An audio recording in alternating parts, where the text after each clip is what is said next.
session, I actually learned a lot. So I'm grateful to be part of the wonderful group and the team. Thank you, sir. So my expectation today is to enhance my skill set. Actually, as a salesperson, there are so many trainings or a lot of lectures we a lot of things that we have been taught, but sometimes we don't put cognizant attention to it, or there are some things we actually thought we know, but through these webinars and a lot of expertise, I think we always brought so many things that we thought we know, but we don't know in depth. These are my expectations, sir.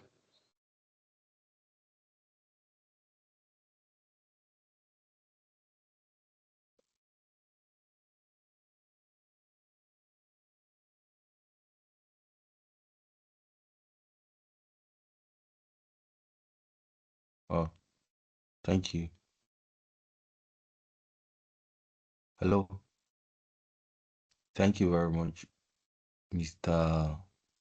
Binga. Can we have the last person? Can we have the last person? Hello, good evening. Yeah, Can you good hear me? evening, Mr. Peter.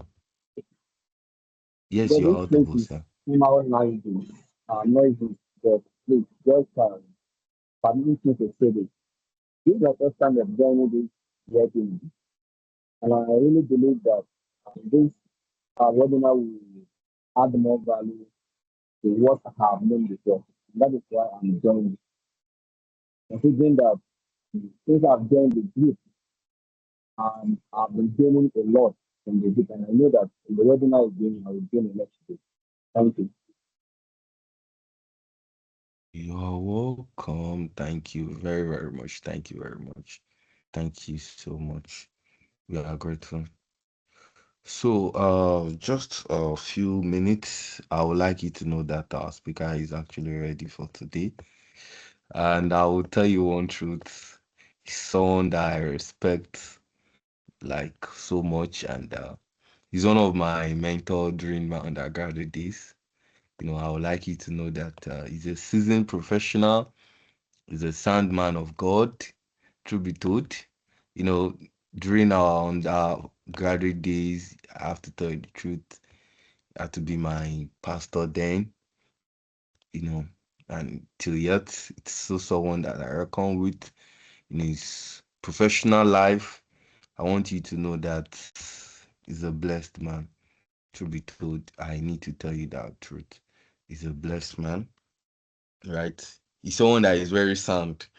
And I wish we can, if it's a physical meeting, if someone you actually fall in love with, you know, he's a man with tenacity. Yeah, he's a man with that tenacity and grit. It's very sound. He's a businessman, and I would like you to know that it's a great privilege that he's actually here with us today to actually impact us with one or two things. And I want you to know that he's a very, very, very, very busy man. Like very, very busy one. So on this note, I would like us to welcome him to this section. To this section, I would like us to actually welcome him to this section, you know, for being there and for actually creating the time to actually want to give out of so many that he has been able to know hand over the years. So, sir, we are not taking this season or this moment for granted. Thank you, despite your busy schedule. I can remember as at yesterday, we are still having talk, and you say, you did not even remind me. So, but thank you for always being there for us. You are a true leader. Yes, you are a true leader. I'm bold enough to actually say that, sir. You are a true leader. So, welcome, sir. And I want to leave the podium for you, sir, so that you can actually take over. So, with our emojis, right? Please welcome. Let's welcome. I'm not high. I won't dare to call the name, but I will say my mentor, sir. Let me use that word. You know. So you are welcome, sir. Thank you very much. All right, Yemi. Thank you very much. I want to believe you can all hear me clearly. One or two persons could just let me know if my audio is clear enough, so I Yes, can yes, make an yes, informed choice. Yes, yes, Yes, sir. perfectly. yes, sir. I can hear you loud and clear. Thank you, Mr. Peter. Mr. Benga, you were one of those who spoke earlier. Thank you. I see Mr. Oluwaseun Odunayo. I see Mr. Kunle Ndalu. I hope I pronounced that correctly. I see Mr. Isaac Olu. I see uh, my friend and my brother, Yemi. I see Ajoke. I see Komolafe. I see Okwayemi. Um, I see Usman. I see Victor. I see Joseph. I've been able to um, connect with everybody that's on the chat currently. Um, let me see. Okay. Is there anyone I missed out? Okay. Yeah, it seems I was able to cover every one of us. I want to thank you for having me. It's a big privilege. I don't even know where to start from right now because yeah, me, I said so much, and even me, I was at a point I was wondering, is it me talking about or someone else? Uh, because I want to believe that everyone that is in this meeting, you're a seasoned person, one way or the other. You are see every day that you do what you do, every day that you step out there, every day that you show up, you're adding to your experience, you're adding to your profile, you're adding to the story that's behind everything that we'll end up seeing about you in every aspect. So I celebrate everyone, for the ladies and the men that are on this call. I want to particularly celebrate you for your own unique experience, for the things you've been through, for the successes that you have had, for the goals and your plans for the future. And as Yemi also mentioned, by God's grace, I'm a pastor. So Yemi, I didn't stop pastoring, even though our paths have not crossed for years now. I'm still pastoring, but that's not the focus of tonight's webinar. I also want to thank you for. You mentioned the years back when we were together in Ado Ekiti.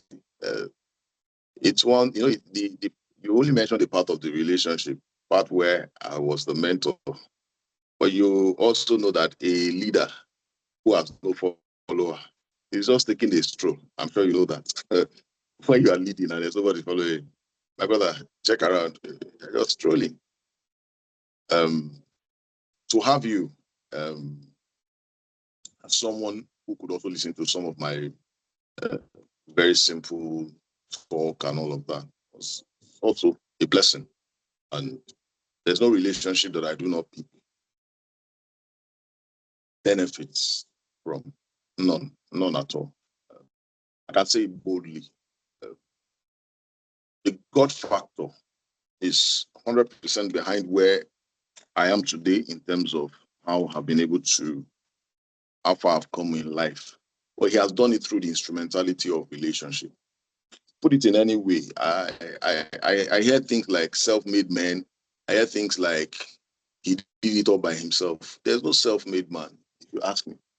Because whatever it is you're producing, whatever it is that has brought you success, you needed to rely on your audience, on the people, on your customers, people you may not even talk to or know. So there's one level of relationship or the other that has brought you to this extent that you have come. So in my presentation today, you're going to be hearing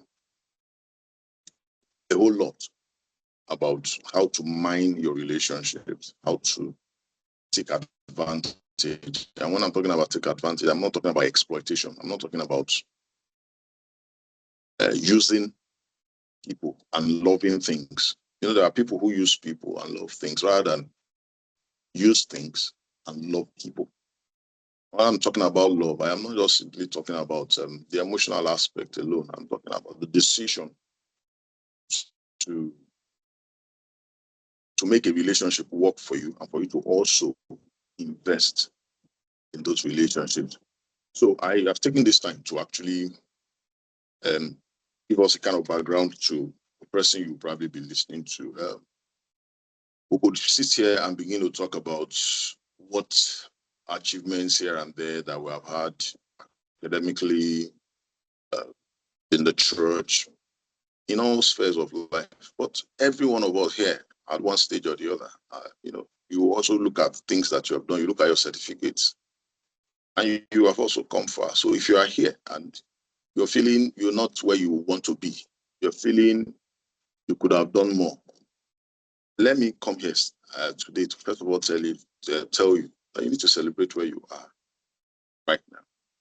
Because if you check back, even if you find people who have gone ahead of you, you will still find people who are still far behind you. You're not, let nobody tell you that you're a failure. A failure is a man who has stopped trying. The man who has given up, that's a failure. But the fact that you want to try again, Father, you are here tonight. The fact that you believe that it's not good enough where you are and you still want to do something better. For me, that's success on its own. Because it sets you on the journey. Sooner or later, you'll arrive even better than what you had probably put together for yourself. Amen. So my name is Adefolaju Adebolagu. But everywhere, at different stages of my life, they called me different abbreviations of my name. Earlier in my growing up years, I was called Ade up till university levels. I got into paid employment. I think it was easier to call me Fola. That has stuck till now. I don't know how many of us remember jam forms. The boxes for the names used to be 21 boxes. I don't know if they've enlarged it now. All right, my names were so long that my first name has 9 letters, my surname has 11 letters. So at the out of 21, those are 20 letters, 20 boxes. So it was just the box in between to create the space that was left for me. So you can just call me Fola, so that the length of the name does not give you any issue. All right. So I'm also a tall man. Some people prefer to call me a long man.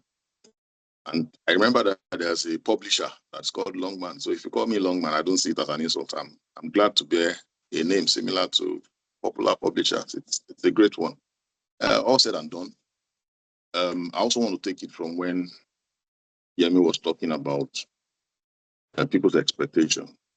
And I tell you, I don't take those expectations for granted. I didn't come here tonight to in any way set out to impress anyone. I want to just come share my experience with you. I may not be so academic in my approach because I feel that is left for the MBA classes, for the academic classes. I think tonight we owe ourselves to just be truthful to ourselves, for us to situate our experiences in an economy like Nigeria's, because that's where we have found ourselves. If I come here, load up on books, and begin to talk about Brian Tracy, talk about guys in different economies, I'm not going to be able to reach you effectively because I'm probably going to be talking about people's experiences that I cannot myself relate to.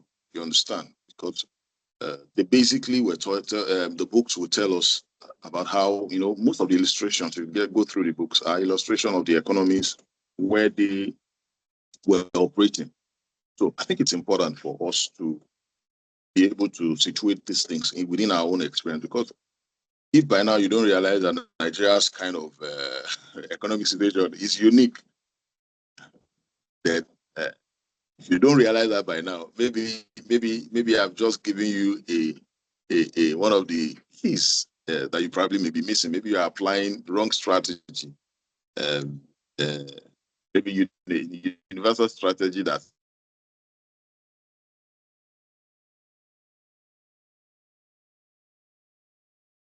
a difficult place. So, and I heard the expectations. People want to add to the knowledge they have. People want to be better. And like I said, I think that's a very important thing, because the moment we stop trying to be better, then we start to go backwards. There's no stagnant point in life actually. You're either moving up or you're moving down. It's not, there's no sitting on the fence. There's no sitting on the fence, really. Sometimes you think that you're not doing too badly. I'm not moving up there, I'm not moving back. But you know how you would know if you're moving back? Just take a look. When you are standing still, take a look at people around you. I doubt if you have a lot of people also standing around you. Everybody's always moving. There's always movement. The question is, are you moving closer to your goals? Are you moving closer to your objectives? And tonight, I'm going to be sounding a lot more like I'm talking about life. Because if by now as a salesman, you don't realize that the same principles that apply to sales are generally principles that apply to life, possibly you're missing one of the key to success in sales, which I feel is important. Which I feel that it's important. So, okay, having said all of that, Yemi, I don't know if you have the presentation for us to put up, for people to be able to follow us, or I don't know if that's already been done. So, I want to be sure everybody has the presentation up, then I can go. Yes, sir. What do you think, Yemi? Do you want me to present from my own hand, sir? Okay, I prefer you to present from your so that I won't be worried about the controls and everything. That way, I think that will be off my neck, and I can fully concentrate on the presentation, if that's okay by you. Okay, sir. Okay, it's fine. It's fine.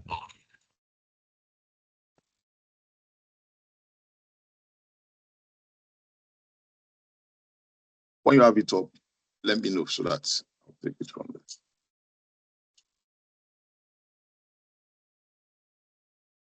Shall I have it here, sir?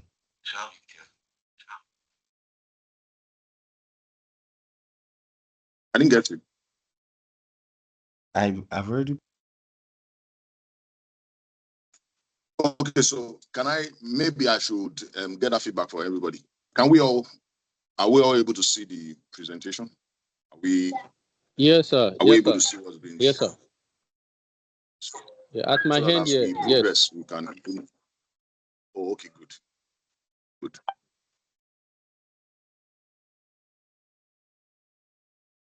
Just a moment.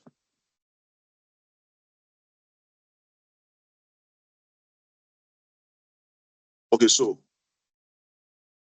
I'll go straight into it. And as much as I would love to take questions as we go, I feel if we're not careful, it will disrupt our rhythm, and we possibly may have to spend more time, than necessary. So please, if it's possible, I'd love us to have our questions written down somewhere so that we can take it at the same time. As we go on in the webinar, you might begin to have thoughts that are not necessarily written in the presentation, but you see, ideas, they have a way of inducing further thinking, and then you begin to have other ideas. You can put them down. Later, you can share with us, and then, of course, you can make clarifications, you can ask questions. But what I want you to actively do, even if you end up not really saying anything during the webinar, be active enough for one or two things that I might say. We may not be very profound. Some people will hear it and it will not sound too unique, but you might hear it and to be unique to your situation. You might be addressing something specifically that you have been trying to find answers for.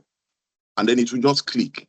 And it's like the piece of the puzzle that you've been trying to put together finally came into place. And so I'd like you to be actively involved in terms of your presence in your mind, not just being there physically, so that you can maximize the benefits of us coming together this evening. And let me also commend the members of this community, the convener, it is a laudable idea. I am a very strong proponent of the fact that a man cannot succeed alone. You need a community. There's a power of synergy. I'm sure a lot of us are used to that mathematics, where you have 2 + 2 is equal to 4 when you are looking at individual efforts. But when the effort is now synergized, suddenly there's an additional 1 that the 2 just couldn't, the 4 people working on their own couldn't bring. But because they're working together, there's an additional value that is created. And it's one of the things I'd like us to cherish in this community. The truth is, along the line, apart from the webinars, the possibility that the answer to some of the questions I have in my own career is with somebody in this community. It's not far-fetched. That's the truth. That's a very simple truth. There might be collaborations between us that will be the next level for one of us. There might be information shared that will be the next level for one of us. And there's a reason why partnerships and organizations are formed. It is very simple. There's a reason why the army is filled with people with different assets, different capacity, different abilities. And then we all are all made up of different personalities. And all of these things come together to shape our experiences and our successes in life. You understand? So, yeah, I mean, well done. This is a very laudable idea. And for every one of us who are contributing to make this community great, I want to say thank you to you. And I'm sure that we'll keep bumping into each other on this ladder of success that we're all climbing, at different paces and at different levels. So let's quickly get into the conversation. Today, it's a very big topic, some that I do not think that we're going to effectively cover in this webinar. So basically, like I said earlier, I'm going to be talking more from the position of applications, from the position of my own experience. And like Yemi said, there's no right or wrong answer. What is important is be able to pick up from what we're saying as it affects you. And my major objective is to see if I'm able to help you decide or embrace what you need to do next to be the next big thing in Nigeria, even globally. Understand? Okay, so from the first slide, we begin to see from average to exceptional sales habits that drive results. My name again is Adibola Adifolaji. I am currently a senior manager with telecoms, one of the big telecom corporations in Nigeria. I started my career in 2002 as a banker. That's the first job we got, and it didn't take me long at all to realize that I didn't like banking.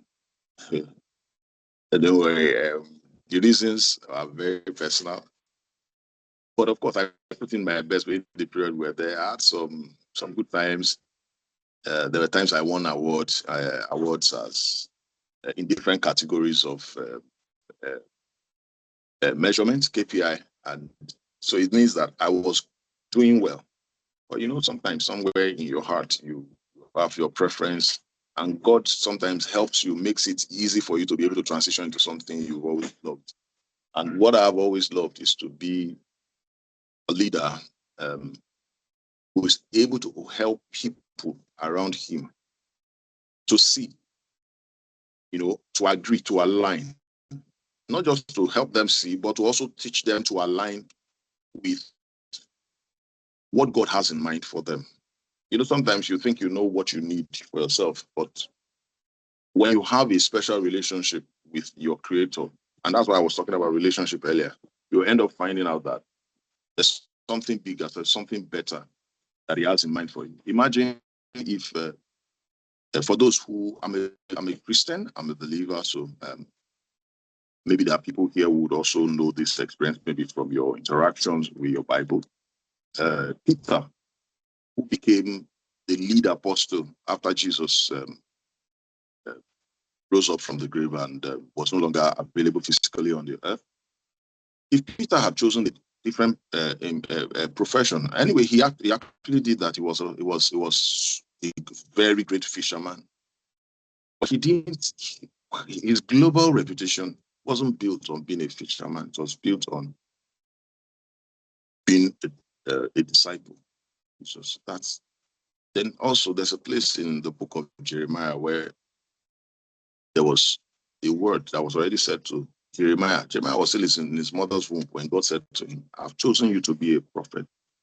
So if Jeremiah had done everything he could to do something else in life, he might have succeeded. But the truth is that he may not have come to the limelight, or he may not have been recognized the way we recognize him. So I think that there's a very important factor in finding your purpose in life. Your career necessarily may not follow your purpose. I've had people who read medicine, but are well known in the confectionery industry. I have friends in Edo State in Benin who read medicine. And then my parents forced me to read medicine, but what I always wanted to do was this. They were creative-minded people, and they found joy in that regard. You understand? All right, so I later found myself in telecoms, and I started living my dream in a certain way. There's a reason why I'm going through this. So I might be able to help someone tonight who is struggling with, have I found my purpose? Am I fulfilling is this what I really wanted to do? You might have had that question and you have not been able to close it. You've not been able to answer it successfully. Maybe one or two things I'll say tonight might help you close it. So I found myself in the telecoms industry, and I quickly realized that being in this company was not necessarily the answer to my desires in terms of my career or in terms of what was going to be fulfilling. Instead, I found it that it was a platform to actually get the fulfillment I was looking for. And what was that platform? I realized that I love to play with processes. I love to develop processes. I love to deal with systems. But to what end? The aim was to make things better for my colleagues, for my friends. I found joy pouring myself into others and helping them to be better, and then I love what the feedback I get when somebody says, wow, you found a way to be a blessing to me, because the years that I spent with you, some of the advice you gave me and all of that, when I put them all together, I found out that I've been able to move from point A to point B. For me, that's the whole essence of my being here on earth. And I feel very grateful, every opportunity that I've had to do that. And that's the same way I view tonight's webinar. So it's very important to me, even if there were only 2 people on this webinar, that would still have been my mindset. Okay, so I don't know if I've said something to someone in this webinar where you've been struggling to say, I've not made enough money, I've not built as many houses as I wanted to. Check again. You just have been making a lot of headway that you were not focusing on. That's why it's good to find your purpose, to find your objective. A lot of people will tell you, when you ask them, what is your objective in life? Say, I want to make it. But the question is, they don't even know the it. I just want to make it, yeah. So what is the it? So that when you have achieved the it, you will know that you have achieved the it. Okay. But when you don't even know the it, how do you know if you have achieved it or not? So you see people going around being ungrateful, struggling, to even see something good in their lives. Meanwhile, they are doing very well. If they had actually defined that it properly, and not realizing that on time, took away their joy, made them so, I've seen people just showing them 1 or 2 things that they've done in life that could actually be rated as success. I've seen them move from depression and then to joy in a very short cycle, because their thought pattern you know, they surrounded with themselves with people who only tolerate them, not people who celebrate them. People who see what they've not achieved, you know, people who flaunt. You know, if you're not careful, the world would, if you don't define, you know, for yourself, the things that matter to you, the world will give you a definition. That's the truth. People around will give you a definition, and you begin to see yourself in other people with other people's lenses. You understand? All right. So from average to exceptional, and I'm glad that we didn't say from poor or from the worst, because I don't think there's anybody who has not had who don't have something to offer. It may not be what you want it to be, right? It may not be there yet. So I want to see average, you know, as covering every one of us at some point when we are not yet where we want to be. So it's not, for me, it's not a derogatory remark. It's not for anyone to look down on your achievements in life and how far you have come. I think you should even celebrate it and make it, you know, a launch pad, make it a catalyst for what you want to do next. So, and behind every successful person you have found, the story behind it is that they had routines, they had habits that finally got them to where they were going. No wonder somebody said, at the first time, we make our habits. Well, after that, our habits make us. You understand? You form, you know, sometimes unconsciously we form habits. But put it all together after some time, you find that you are a sum total of your daily routine and habit over the years. And that's what has come together to make you who you are. So if you pay attention to your habits at the beginning, if you are more conscious to build the right habits, the possibility is that you can actually plan your progression. You can have a lot more say in your progression. Truly, life can throw you lemons, but you need to learn to make lemonades from them. Sometimes storm comes at you, but you must learn, rather than be afraid of the storm and run away from the storm, you must learn to dance in the rain. I remember when we were very young, didn't matter what our parents said. Once rain comes, we're so happy dancing in the rain. Of course, the cold was going to come later, and we're going to huddle under the blanket, and our mothers will have to start worrying about us. But let the next rain come. We want to be out there in that rain. Some of us need to pick up that again in life and learn not to run away from your troubles, because sometimes troubles are the wombs carrying the success that you have been looking for. When you look at the first slide, you see an image on your right that talks about moving from one level of success to the other. The ultimate goal is for us to move to excellence. So if you are not there yet, I don't care what you have achieved. As long as there's room for improvement, you've got to take it, because that just might be next level success for you. So let's keep going. If you look at the bottom, virtually all the slides, you will see a very important saying. You know, sometimes these nuggets contain a lot of information that if we mind them, might probably work for us. Say motivation is what gets you started. Habit is what keeps you going. I've seen people start, but just couldn't go on because they were so motivated at the beginning, but suddenly there were challenges, and because they didn't have staying power, they just let go. And some, they let go when they were very close to their breakthrough. You won't now be surprised that somebody else who didn't put in as much effort as them just picked it up from where they left it and then worked with it and became great. So don't throw it away. You just might be very close to that breakthrough that you've been hoping for. Let's go to the next slide. Please put up the next slide. And then the next slide basically tells us what we're doing here today. You see the man on the lawn tennis court. He's just about to serve. What is he serving us? What am I about to serve you? See me as the man that's on the court about to serve. What am I about to serve you? I've done a little bit of the introductions. Then we'll go into the presentation. Of course, there'll be Q&A, and then we'll have other interactions. And so third slide now. The introductions I already told you about myself. I gave you a brief synopsis of what I believe I came to this world to do. Told you my message. And I'm also glad that everybody in this community are forward-looking people.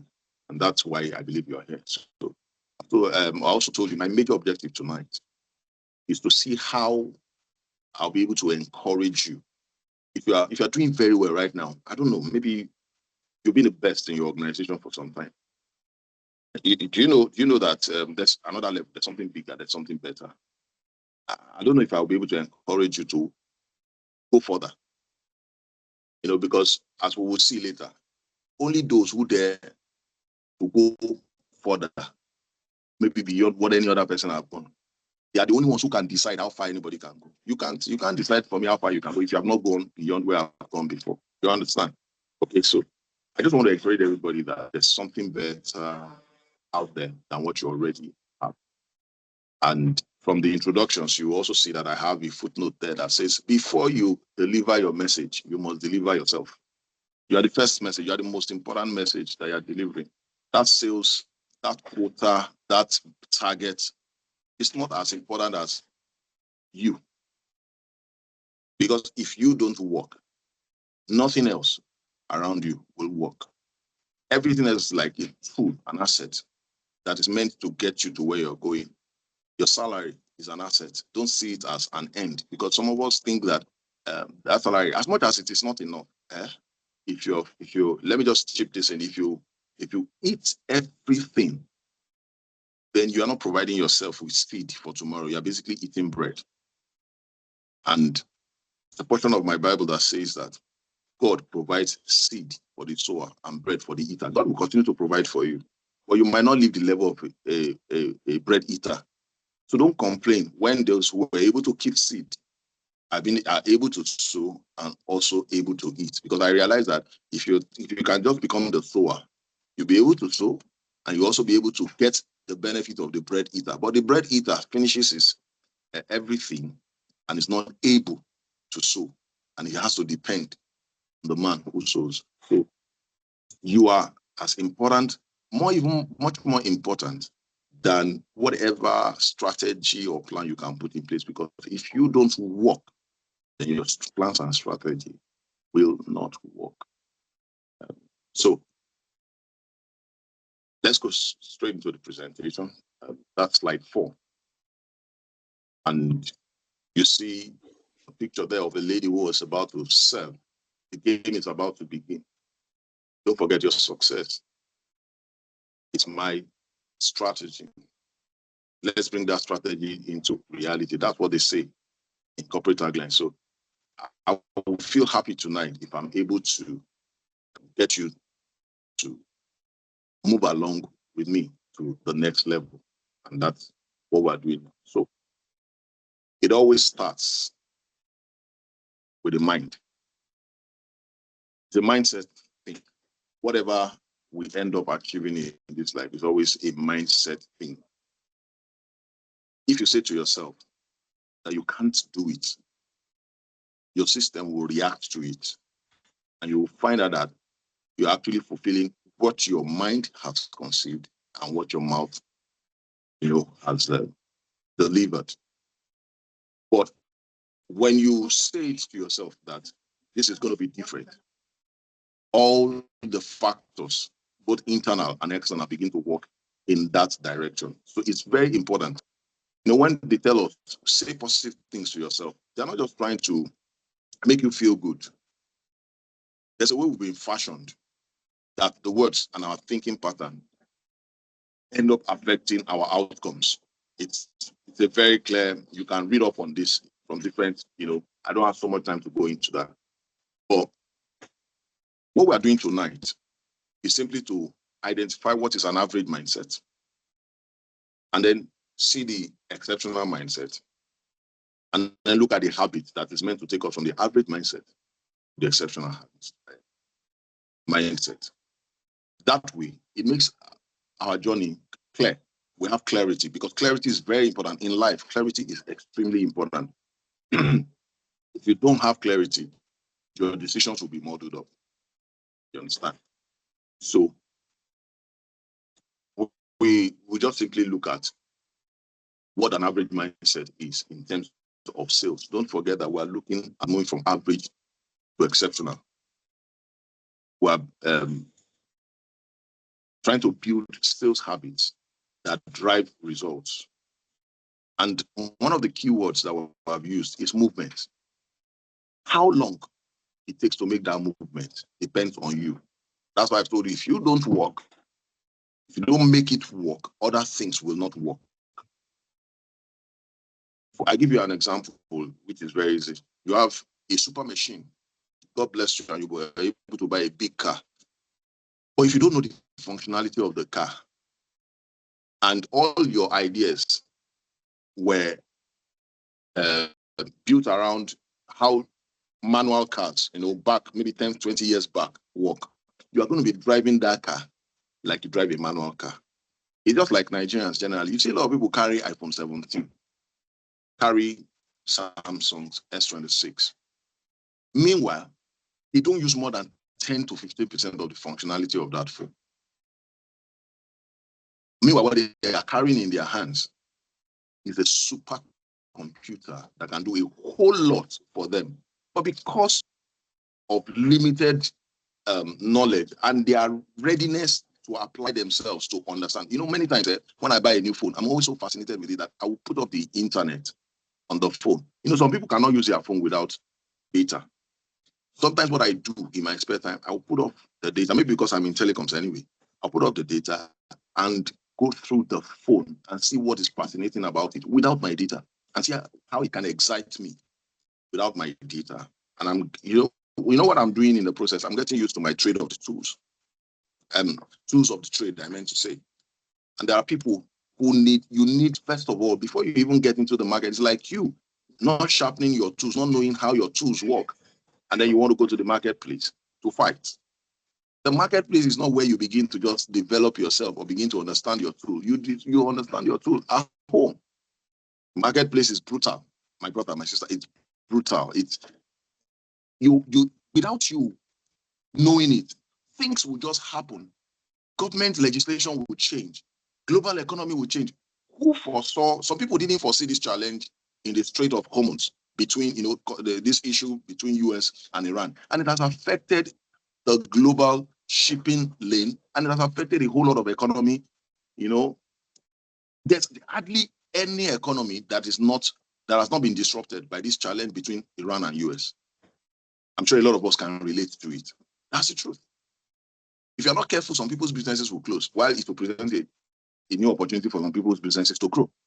At the same time, when the sun is setting on one side of the world, don't forget that it's also rising on another side of the world. So when something is looking bleak to somebody on one part, it is looking bright for somebody else on the other side. It depends on where you want to put yourself. So you need to position yourself well in the marketplace for you to take advantage of the opportunities there. Because just as you have opportunities in the marketplace, you also have pits, you also have problems, you also have challenges that if you're not careful, no matter the successes you had yesterday, if you fall into any of those pits, getting out of it may become a very difficult thing. So it starts with your mind. So what is the average mindset when it comes to sales? And please bear this in mind. We are all selling, whether we consciously acknowledge it or we do not. And like I mentioned earlier, the first thing you are selling is yourself. A lot of us, we try to be.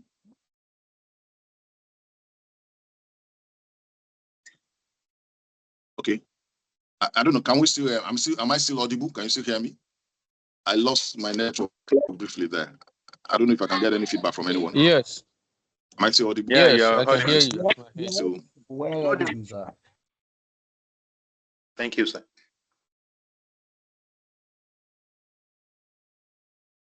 Okay, thank you. So I'll just proceed from that point. So if you're with me on the slide, we're on slide 5. The average mindset focuses on the quota. It focuses on the features of your products. It focuses also on closing the deal. Because the target says you need to close as much deals as you can close. The target puts a lot of pressure on you. So, and then what they teach us in the office to tell us the features of our devices or the features of the product we're selling the features of the services we are offering. The truth is, we are being conditioned by the education we're getting. You know, when you get on the job, some of the veterans will teach you, if you're not careful, if you swallow everything that the veteran, the experienced person has taught you, you are going to also swallow his failures. You know, there's no one that has it all. So you need to help yourself learn somebody's strategies without learning his areas of struggle, because your mind can be so conditioned to say that if this man struggled in this area, who am I not to struggle? See this man that did all this great thing, who am I not to struggle? But what if your own different thinking was what was needed to break that barrier, and then the man will suddenly see, wow, and then it could also help the man. So you need, don't just take it all in that way. Take what you need to take, but then questions. Make sure you question the status quo. Make sure you are open-minded. Make sure you are critical. Make sure you are saying, must it always be this way? Can't we also go this way? You understand? So rather than focusing on your quota, I need to achieve 100 lines today. I need to deliver. I need people to understand the features of this phone. Why don't you, what we are looking at is, why don't you become somebody who focuses on the client's business outcome? Don't forget, you are designing a product that you think the client needs. I have seen a lot of brilliant ideas that because people were not ready for it, it died. And the person who had the idea thought that he had a bad idea. It was not a bad idea. It was just that there were many factors that made that idea not to be ready for the market. There are ideas we call market-ready ideas. And so the fact that the idea, excites you a lot does not mean it's ready for the market. The question you ask yourself is, are people willing to pay for it? There are some things you will offer people free of charge. And then when it is time to start paying for it, you see everybody looking for the next available alternative, another app. I remember, you just between you and me now, most of our apps for messaging are free. By the time they start charging now, a lot of us will start looking for which one is okay now to go to again, that is cheaper, that is affordable and all of that. That's the truth. So is it good enough to go to the market? Is it good enough for monetization and all of that? You get it. So do not focus. Don't be like that person who is trying to force down your product on the customer. You put yourself in the position of the customer and build a product and build your service and build your sales strategy around what the person wants. Let me give you an example. You walk to a CEO today. I tell you the truth. I've met people, professors, brilliant minds, that when I pick up their phones and I configure it for 4G data service and the phone starts to browse and they could access it, they would look at me like I was a whiz kid. But in my mind, I was not even the one that generated the program. They just gave me, insert these parameters, and it will come together, and the device will start connecting to the internet. I will do it, and then they will start, you are a genius. In my mind, how am I a genius? Do you understand? Now, that guy could be a CEO. I carry a device, and I give it to him, and all I'm explaining to him is the feature, and it's not seeing how it is going to benefit or solve the problems in his organization. He's likely going to be intrigued by it, but he's not likely going to spend his money on it. What he wants to hear from you is, I want to communicate with my staff, all of them, at maybe very low cost or at no charge at all.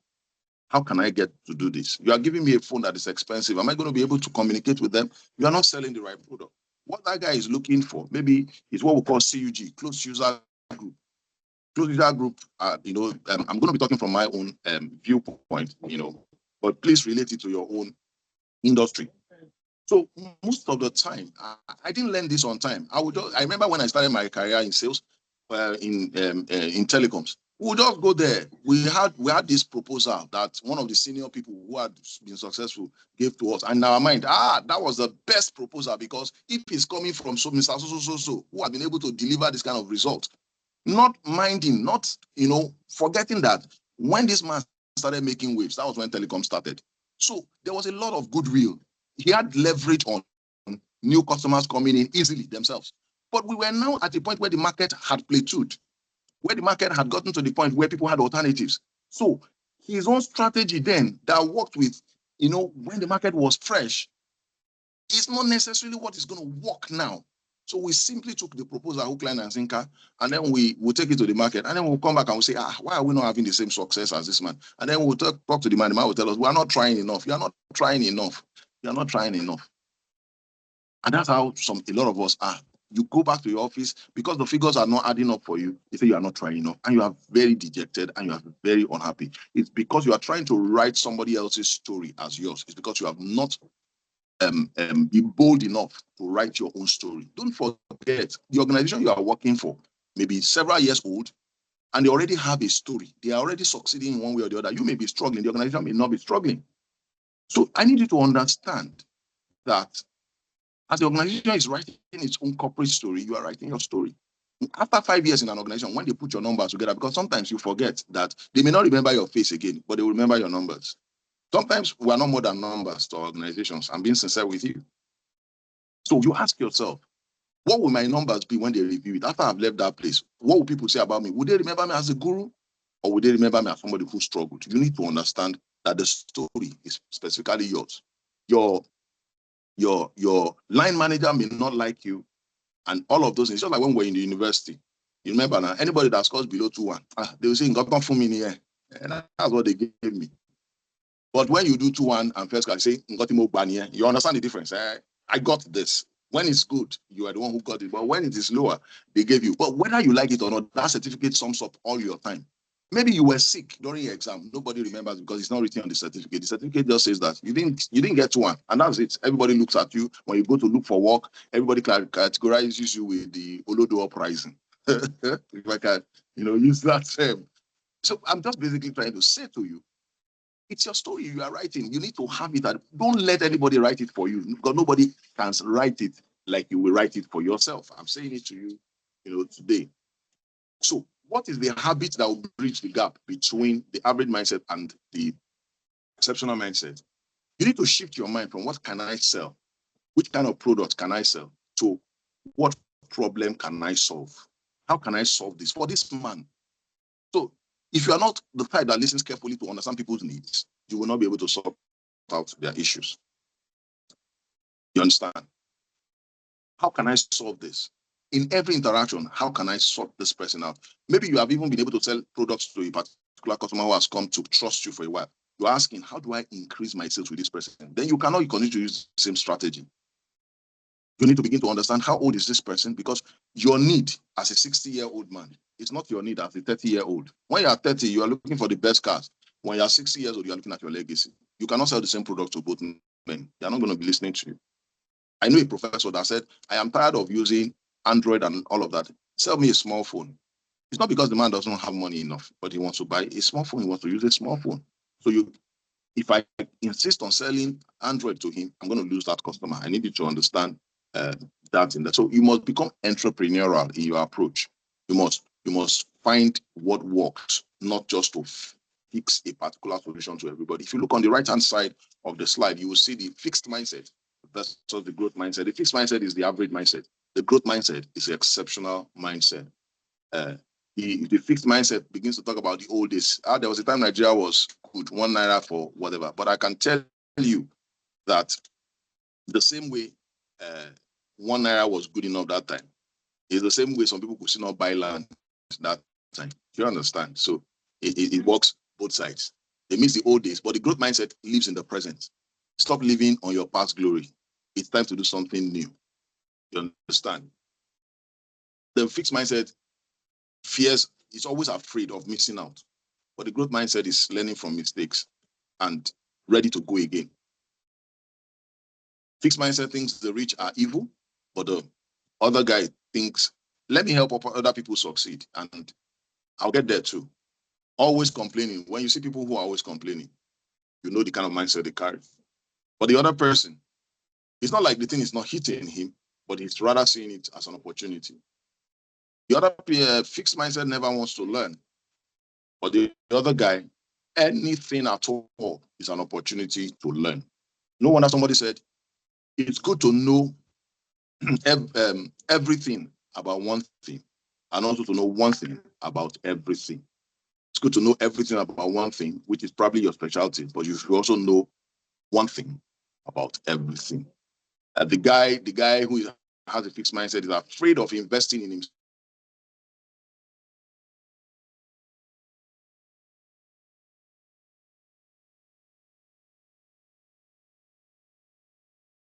all the time. And then, of course, the other guy fears change, but the other man embraces change. Right? So I've taken my time to say it there because I feel that if you get this right, then you are good to go. The second thing, once you are able to build up a habit of trying to meet needs and solve problems, not just selling, you're already on your way to being exceptional. The second thing is prospecting. Prospecting. Salesmen, I've said it before, you don't go to war when the war is already at your doorstep. You prepare for war. And the average mindset here is that you rely the same set of people that other people are focused on. You are not looking at something new. The code list, the list is cold. It's the same old thing, generic. You're doing the same thing that everybody is doing. And you remember Zig Ziglar said something: if you are doing the same thing the same way and you're expecting a different result, there's something he called such people. Research it, you will get it. But the exceptional mindset is saying that I am going to be doing continuous prospecting. One day we were in a training and the facilitator was asking us, who in telecoms, who do you think are our competitors? We started mentioning, other telecoms companies. The man shook his head. He said, no. He said, the companies that sell beer, they're part of your competitors. The companies that sell other products that customers want to consume, they're part of your competitors. In our mind, how can a beer company, be a direct competitor and a competitor to telecoms? He said, okay, imagine somebody at this our time, there's no credit on his phone. He needs to communicate. And he has 500 naira and a bottle of beer is also sold for 500 naira. He said, what do you think would happen? If he's a habitual drinker, he will spend that money on the beer. You have lost recharge. You know why? He can do borrow me credit. He can do borrow me data, and he will still be able to quickly communicate. The likelihood that his friend will call him back is also there. But the 500 naira has already gone to the bottle of beer. So you see how things have changed. You understand? So your direct competitor may not necessarily be only in your industry. And that's why you must pay attention to what's going on in other industries. So don't just be using the code list. Have a mindset to continuously prospect. And the ultimate is to have your pipeline. Pipeline means the list of people you still want to talk to, your prospects that are still there. Your prospects must always exceed the time that you have for them. If you check what Brian Tracy said in the quotes that I put on that page, you see, he said, keep your sales pipeline full by prospecting continuously. Always have more people to see than you have time to see them. Some people here, I've seen salesmen who have so much time and, sit down and all of that. You are meant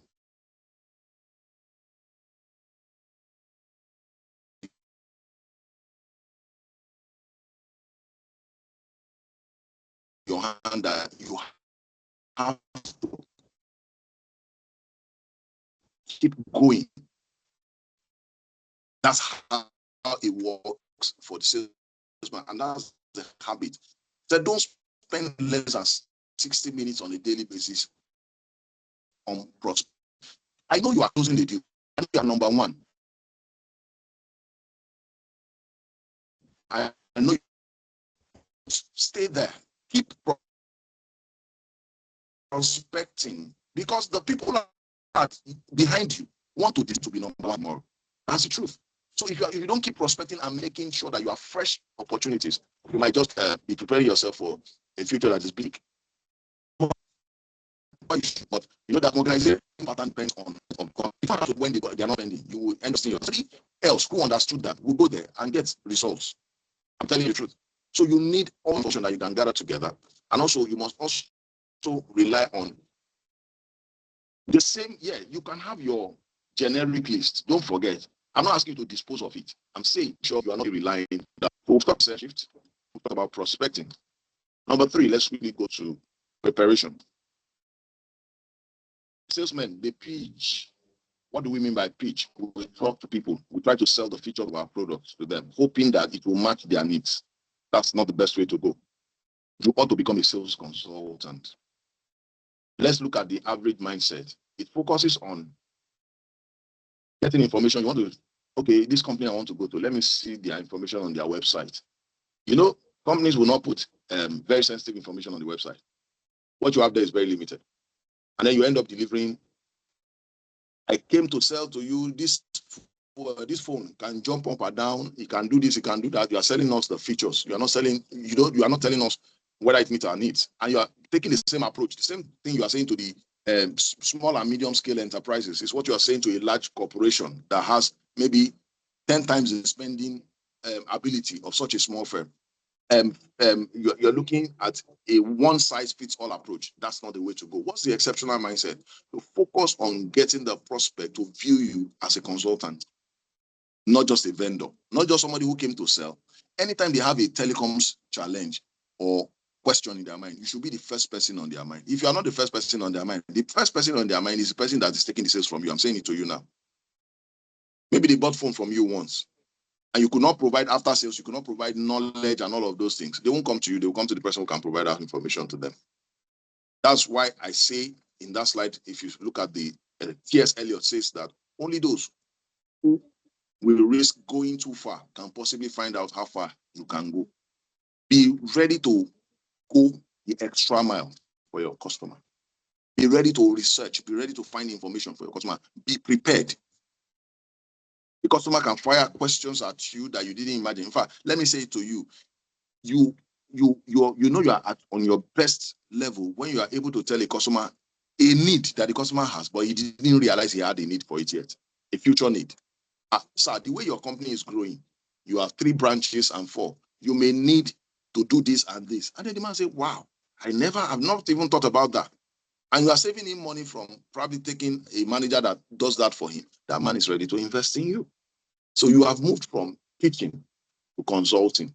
So we've talked about the mindset shift, we've talked about prospecting, and we've talked about preparation, not just pitching, but becoming a consultant to the person. And we have another important on the slide 8. This is also very important. You see people, they have prospected the company, they are ready, they have all the information, they are ready to be consultants, they are ready to prepare themselves. And then because of their excitement and the readiness, I'm ready to close this deal. It's one of my biggest deals. They end up doing all the talking and the customer sleeps off. Some people like the sound of, their own voices in their ears, and then they miss opportunities. So this is where you can apply the 80-20 principle. The average mindset, you know what he does? He says 80% of the time that he's spending with the customer is the one talking. He's just talking. And he's rushing to get through to the end where the customer needs to sign or to close the deal. He's not taking his time to see whether the customer is flowing with him. He's just talking all through. But what is the exceptional mindset? You must focus on getting the prospect to trust you deeply and getting a clear understanding of your client's core needs. If you are not careful, you cannot identify your client's core needs on the surface in 1 or 2 interactions. It is in continuous interaction with them that you actually know what the customer actually needs and what you need to appeal to, what you need to sell to, the selling point for the customer. You may need to hear their pain points for you to be able to sell to that customer. And that's why we believe that you should not be talking 80% of the time. You should be listening 80% of the time. Don't ask closed-ended questions. Ask open-ended questions that leads to other possibilities, and you may end up unlocking a bigger sales than you wanted to sell one product before, but you might end up opening up, a bigger opportunity. Ask diagnostic questions. When you talk about diagnosis, what do we do when we go for diagnosis in the hospital? We want the doctor to find what is wrong. We may have a symptom, but we don't know the source. So diagnosis shows you what is leading to that. And sometimes it is more than one thing. To ask those questions and uncover the why. If there's an objection, you must uncover the why. Some people feel so dejected, they don't go back to it. But you need to ask yourself, why did this customer not make the sale? Especially if the customer has shown interest initially and suddenly is not showing interest anymore. And that's why Epictetus says that we have 2 ears and 1 mouth. So we need to listen twice as we speak, twice as much as we speak. That's why you have 2 ears. Hear twice more. Because when you take your time to listen, you can identify what the issue is, so that when you talk, you'll be speaking from the position of power. Please, if you are getting something that's beneficial, you can just, your favorite emoji, just show your reaction. You could give thumbs up, whatever it is, the love signal, and all of that. If you're getting 1 or 2 things. So we have talked about having a mindset shift, because it all starts from our mind. We've talked about prospecting. We've talked about preparation. We have talked about communication, really, really communicating, not just talking, but also listening. So we go quickly to follow up. You see, I don't know the reality with most of us, but you need to keep a very large. For me, I have a large number of clientele. I have a lot of people I'm servicing. There are some organizations that they do repetitive purchase. And so I'm servicing them. I'm making, like secondary sales, because the primary sales, I already sold a product to them, but I'm maintaining that product for them. And I also need to sell new products. Sometimes managing the time, sometimes being able to be here today, be there tomorrow, creating information about this, insight into that, and all of that. It can be so overwhelming. That is why a salesman is never a salesman Monday to Friday. A salesman is a salesman even in the middle of the night, even when he's with his wife on the bed, even when he's with his children. A salesman is a salesman every moment, because you don't know when the next inspiration will drop in your mind. And that's why you cannot forget to follow up. You must nurture. Sales, customers are like plants. Yes, I know maize. Maize. If you drop it on the ground without even planting it, it can grow. But there are some produce that farm this that if you drop it on the ground just like that, the birds of the air will come and eat it up, and you have no harvest. You must nurture. You must take time to groom your customers. Let me give you an example. I remember when I joined this particular organization in 2004. We had some, we call them dealers. They deal in recharge, they deal in phone selling, they deal in SIM swap and all of that. There were many people we recruited that time that they started the business with 50,000. As I'm talking to you, some of them have turnovers of 200 million, 300 million. And they always remember us, those of us who started with them. And sometimes they, those days we were the ones always buying gifts for them to buy from us. It has gotten to the point where they are the ones saying, you are part of those who helped me to get here. Oh yeah, take this gift, take this gift. I don't know if you're understanding what I'm trying to say. We nurtured that business. Don't just be interested in selling to your client. Help him to nurture his business, because as long as his business is doing well, he will always come back to you. He will always come to get more from you.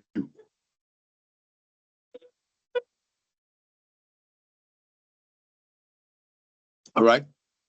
So don't just sell.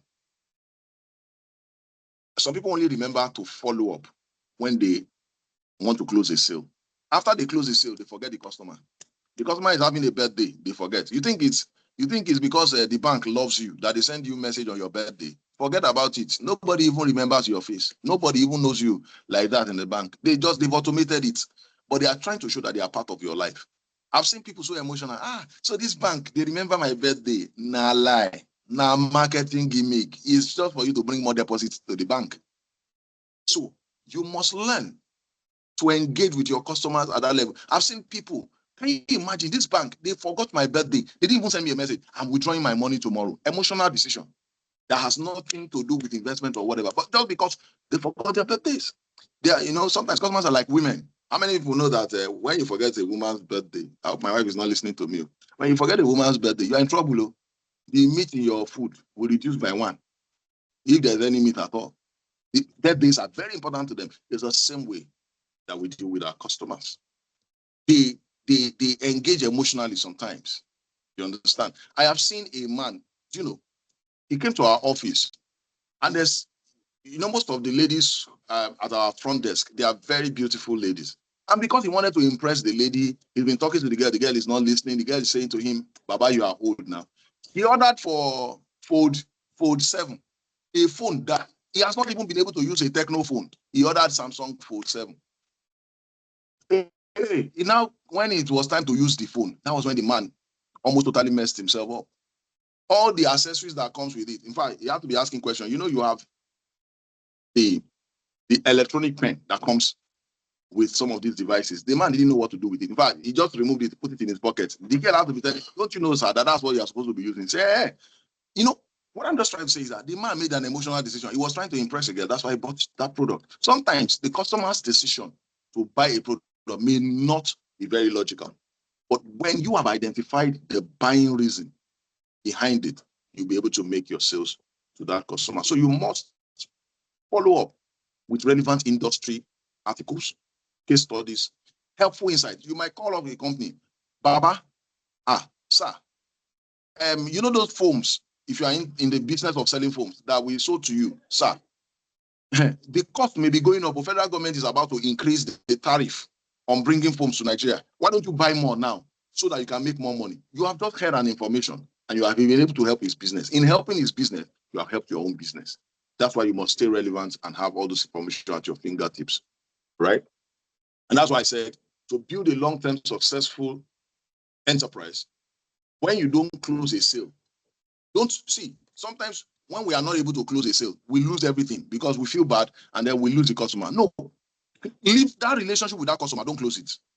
The customer who did not buy today, who said no today, can say yes tomorrow. So if you are not able to close the sale, open a relationship. Yeah, when you close a sale, the relationship is easy to maintain. But when you even don't close it, don't abandon the customer. Stay with him. Yeah, you may not be able to spend as much time. Don't forget the Pareto principle, 80% you spend 80% of your time on the 20% of the people that are giving you the business. Yes, but still ensure that you give them the 20%. On your way to seeing the big customer, just stop by with the other man. Sir, how are you doing, sir? How is your business doing? You just might find out that would be the magic that opens that. And that's why you're on the right hand side, you will see the image I put there, customer loyalty service. You see, every time you are just doing one or two things to make them realize that they still need you in their lives.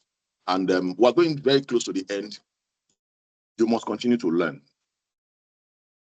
You can't stop learning. When you stop learning, you start dying. That's the truth. I don't know whether any of you have observed it. The rapid nature of technology change in learning and education in the last 10 years cannot be equated to what you had in the last 100 years.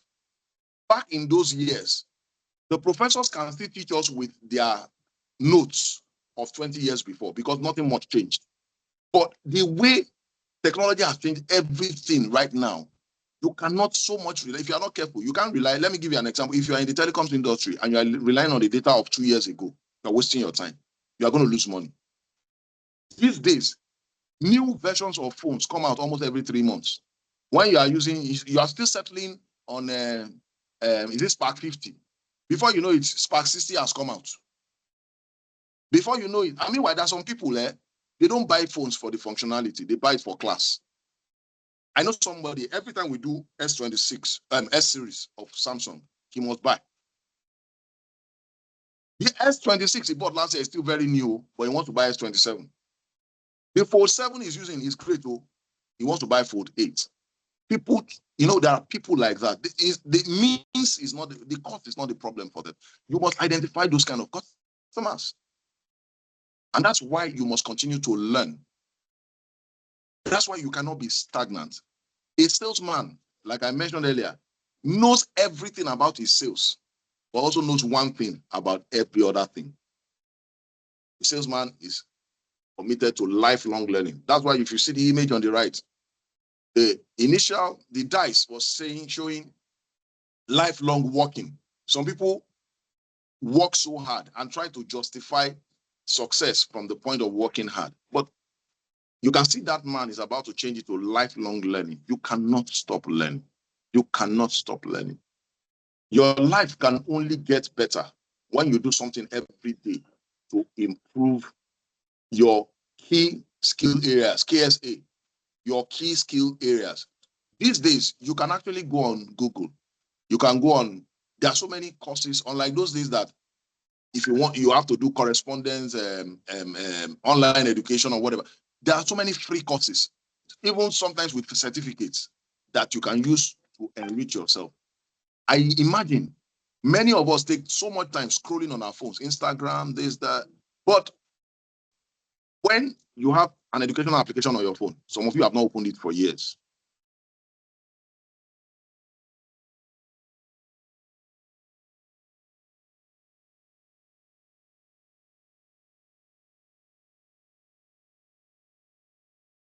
Time that typewriters were the in thing. There was a time that typewriters was the technology, but right now it was replaced by printers and laptops. Are you still a typewriter salesman, or you have moved?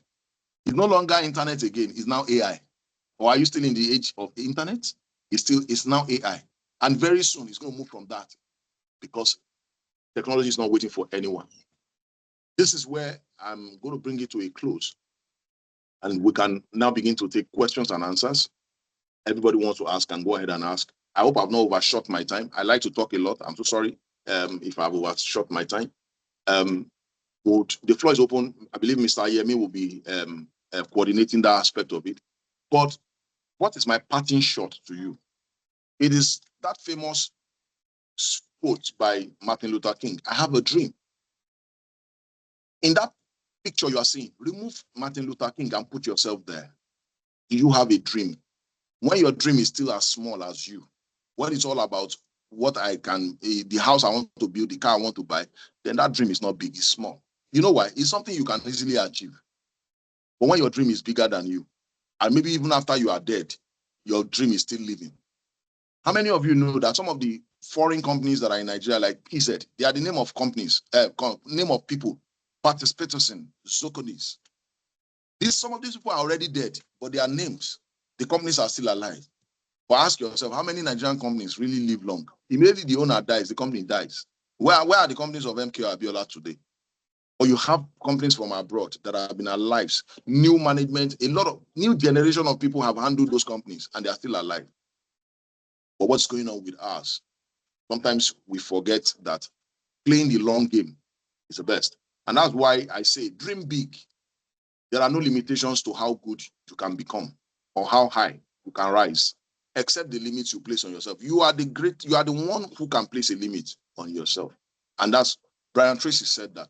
So that's where I want to end it. And if you don't mind, I like also just watch a video that resonated with me, which might be an answer to somebody's question. And then after that, there are some videos which you can watch on your own. But for this one, I'd like us to watch together and then we can take questions from there. Thank you. Thank you so much for having me. So I don't know if the video can be played from your end, Mr. Yemi. If you can play the video just for us to watch briefly. It's very short. I think about 2 minutes, 73 seconds. Thank you so much, everybody. Thank you. Thank you so much, sir. Thank you, sir. Thank you. Thank you. Thank you so much, sir. Thank you. Thank you.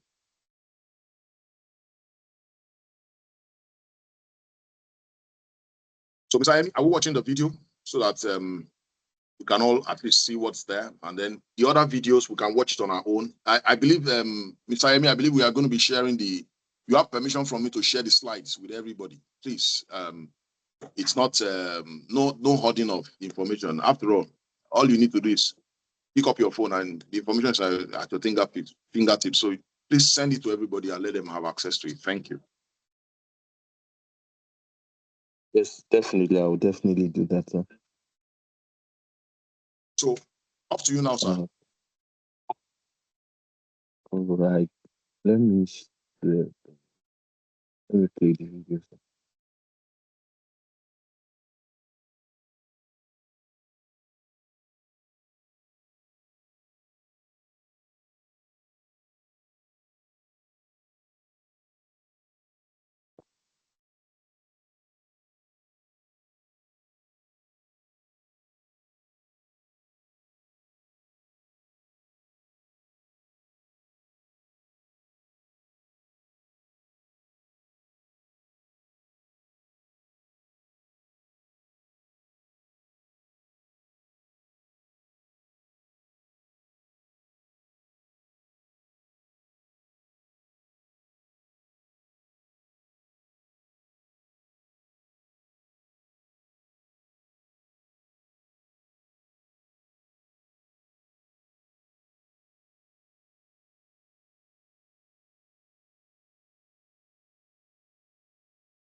That's wonderful.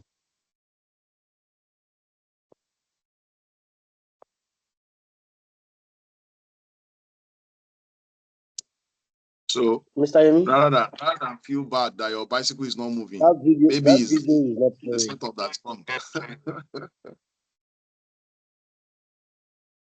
That's fantastic. So please, a laudable applaud. Please, let's do that with all sincerity of our heart, please. I don't know, I've actually gained a lot. And actually to emojis. Thank you. Thank you. Thank you. Please let's do that with a heart of gratitude. Let's do that with a heart of gratitude as much as you can keep pressing that. Let's do that with a heart of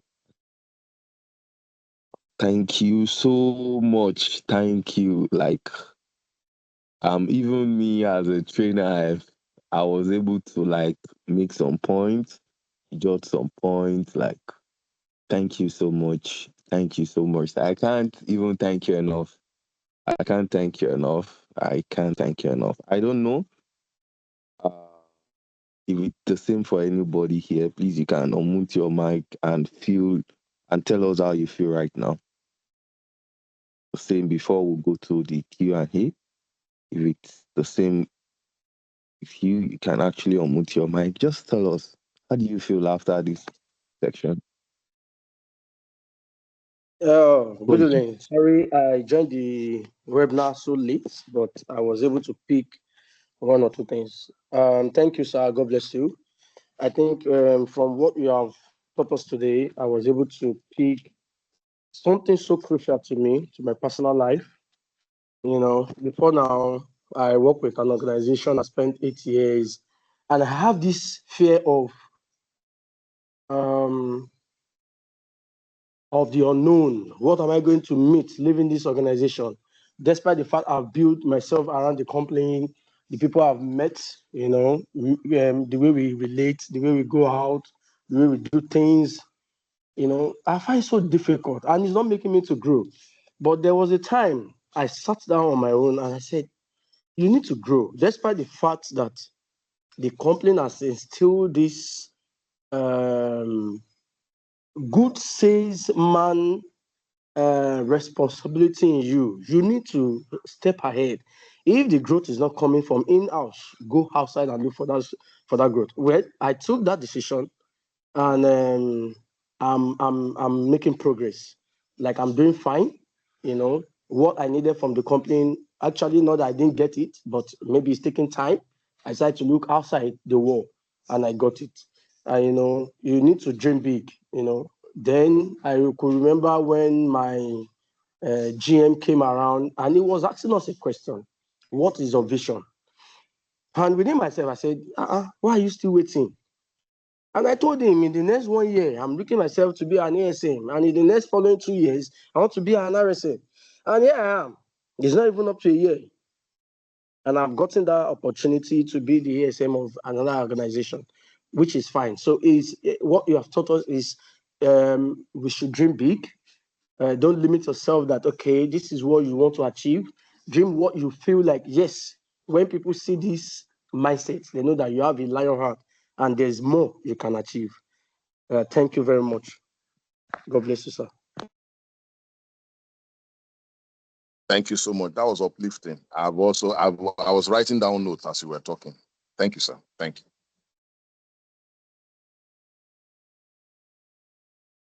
Oh, thank you very much. I think one thing that actually resonates with me so much about this training or this section is the fact that a beat and to the change, the shift, right?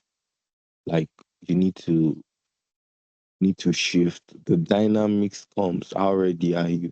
I think I love that part of that continuous learning, right? You've actually said a lot of this. Thank you for being such a wonderful blessing. Thank you so much. I can't thank you enough to your slides, to your deliveries, to your quotes, to everything, to your color combinations, to articulations and expressions. Thank you very, very, very much. Thank you so much. I'm so humbled once again, sir. So humble once again, sir. Thank you so much. So, please, questions, because by 8 o'clock dot, we'll close this webinar section for this month. So, questions, please. And you can also drop your question in the chat box. So, I'm going to read it out. So, any questions, please, you can unmute your mic and ask.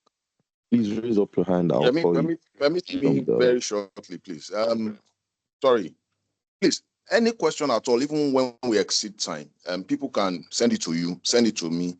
I will take out my time. Even if it's not today, I'll take out my time to give a very informed response to everybody. Thank you. Okay.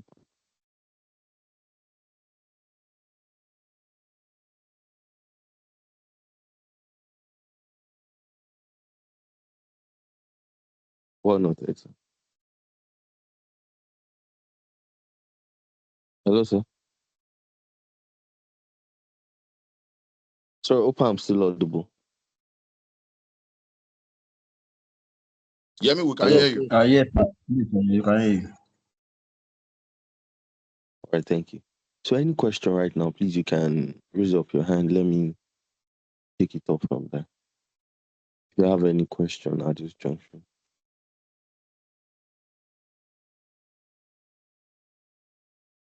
Hello.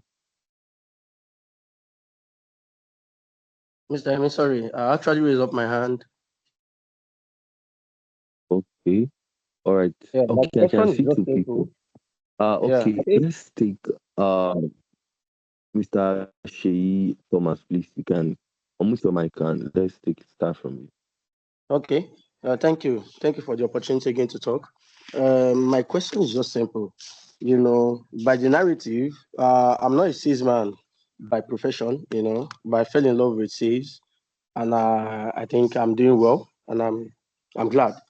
The narrative of sales people is we are talkative, because I could remember when I joined sales, it was in the East. I was so cool, calm. I met a lot of bosses. I said, no, guy, you have the potential, but you are too cool. You don't talk. You need to talk. You need to meet people. Well, I had to train myself. But at the long run, the speaker made mention of You need to be precise. You don't need to talk too much and divert from the point where, at that particular point, what can someone do so that when you talk, you will not talk off point? Because like now it's happening to me. I find it difficult to control myself when I talk to people, when I meet leads, prospects. I talk at times. There's one particular scenario that happened. I feel so embarrassed. The man was like, gosh, you have talked.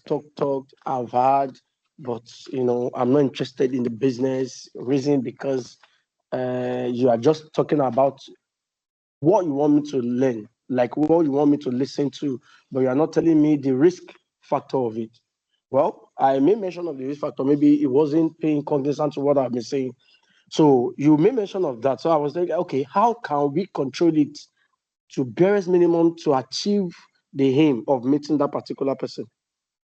Thank you.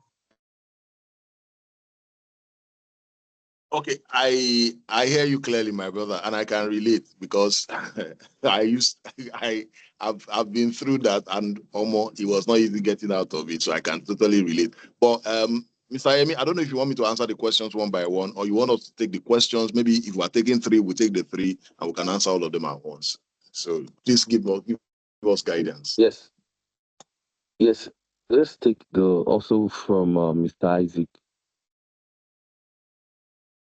Good evening, sir. Sir. Good evening, sir.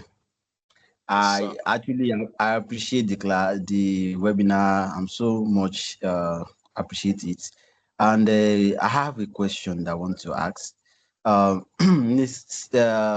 In a company, I don't know how to just put it now, but there are sometimes company we try to like hear some information, like maybe should not disclose it with third party and the light, and you are seeing those things, those information as an advantage to leverage your sales skills, maybe, or to get to understand from another another company. So how can someone deal with that and will not be penalized from the company where he or she is?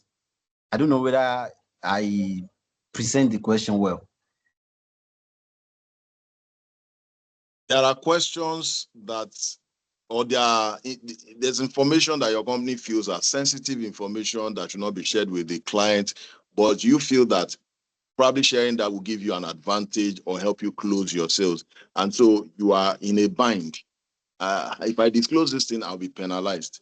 But if I'm also able to disclose it, the customer may buy. So you are in between. I don't know if that explains it. Exactly, sir. Exactly, sir. Thank you. So I noted that. Any other question? Mr. Any other question? Exactly. We are 8 minutes. About 8 minutes to go, actually. All right, sir. So you can answer those questions, sir. Thank you.